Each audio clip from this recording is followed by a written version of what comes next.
I love playing with these filters. Okay, so now let's talk about Mars. Okay, so genes and timelines, I'm going to have to spend a little bit more time describing that. And yes, I understand I'm not wearing makeup and I don't look great, and it's fine. I'm a human being, okay? But I love playing with these filters. So why Mars? So there is a lens effect around the inner planets that has to do with how that matter got sorted. That there is a heavier electromagnetic field that we call a gravitational field or dilation around the inner planets.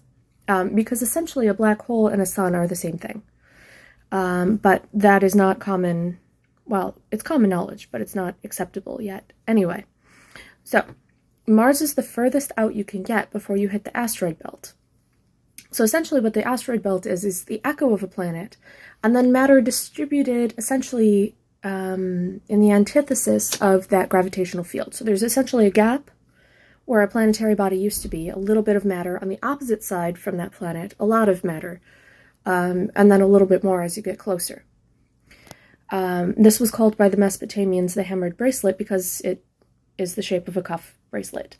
And because hammered, you can't really send anything into that field. For a long time, they couldn't colonize Earth because they couldn't figure out how to get through that field. And then, somebody did it and called it an accident. That's how the story goes.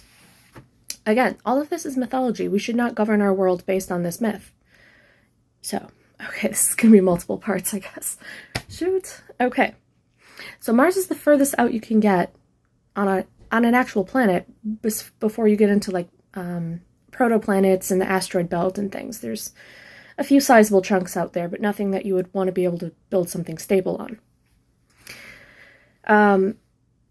So if you were on Mars, you would see the Earth retrograding. So we see Mercury and Venus as morning stars, and they retrograde because their orbital paths are within ours. So as we pass them, they appear to back up and then continue along their path. But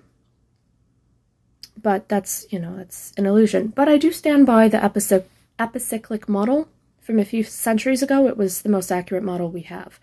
And again, while we're still doing calculus, which is 2D math to describe a 3D experience, when we're clearly beyond that, and it's like 3 centuries old, we need to move on. That's old, boring stuff. So, okay.